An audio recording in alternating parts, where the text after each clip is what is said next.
Sports విజయవాడలో happy Sunday సరదాగా సాగింది. యూత్ ఫుల్ జోష్ తో పాల్గొన్నారు. బందర్ రోడ్ మొత్తం కేరింతలతో మార్మోగిపోయింది. ఆటపాటలతో యూత్ తెగ అల్లరి చేశారు. సంతోషం అంతా అక్కడే ఉందా అన్నట్లు చిందులేశారు. ట్రాఫిక్ కు అంతరాయం కలగకుండా పోలీసులు ప్రత్యేక జాగ్రత్తలు తీసుకున్నారు.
హైదరాబాద్ లో షీ టీమ్స్ 5K రన్ నిర్వహించారు. అంతర్జాతీయ మహిళా దినోత్సవం సందర్భంగా ఈ రన్ నిర్వహించారు. నెక్లెస్ రోడ్ లో ఏర్పాటు చేసిన రన్ లో డీజీపీ అనురాగ్ శర్మ, ఐపీఎస్ స్వాతి లక్రా, సినీ నటులు అమల, తాప్సీ, షీ టీమ్ సభ్యులతో పాటు యువత, మహిళలు, చిన్నారులు ఉత్సాహంగా పాల్గొన్నారు. మహిళల మీద నేరాలు లేని నగరంగా హైదరాబాద్ అభివృద్ధి చెందాలని ఈ సందర్భంగా రన్ లో పాల్గొన్న వారు ఆకాంక్షించారు.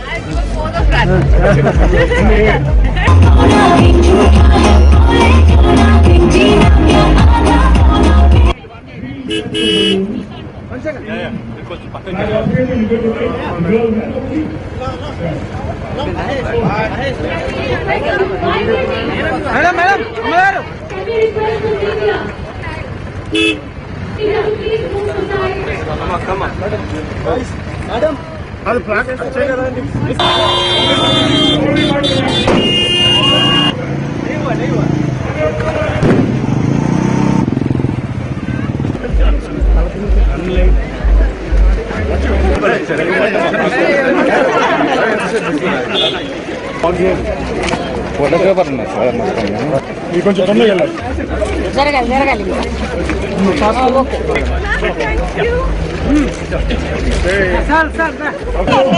ఏడం మేడం అంతా వచ్చేస్తాం.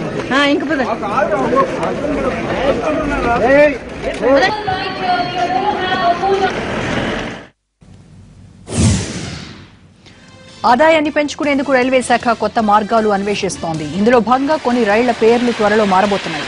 మనం ఎక్కబోయే రైలు పేరు పతంజలి శతాబ్ది ఎక్స్ప్రెస్ కావచ్చు, లేదా జియో రాజధాని కావచ్చు. ఆదాయ అన్వేషణలో భాగంగా రైల్వే శాఖ రైళ్ల బ్రాండింగ్ ప్రకటనల హక్కుల కోసం వేలం నిర్వహించనుంది.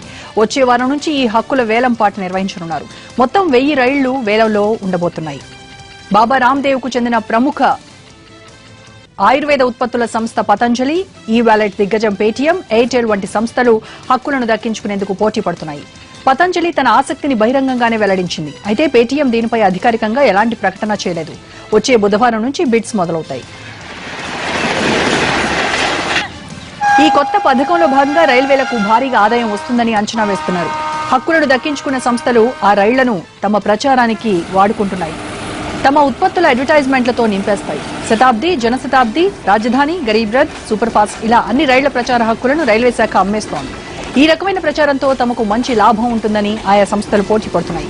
రోజు రైళ్లలో 2 కోట్ల మంది ప్రయాణిస్తుంటారు. ఇలా రైళ్లను ప్రచారం కోసం వాడుకోవడం వల్ల సామాన్యుల చెంతకు బ్రాండ్ చేరే అవకాశం ఉంటుందని ఆయా సంస్థలు భావిస్తున్నాయి. వేరే మార్గాలతో పోల్చితే రైల్వేల ద్వారా ప్రచారం చేయడం తక్కువ ఖర్చుతో కూడుకున్న పని అని చెబుతున్నారు. ముందుగా రైళ్లతో బ్రాండింగ్ ప్రారంభించి దానికి లభించిన ఆదరణను బట్టి అవసరమైతే రైల్వే స్టేషన్లను కూడా ఇందులో చేర్చాలన్నది రైల్వే శాఖ యోచన.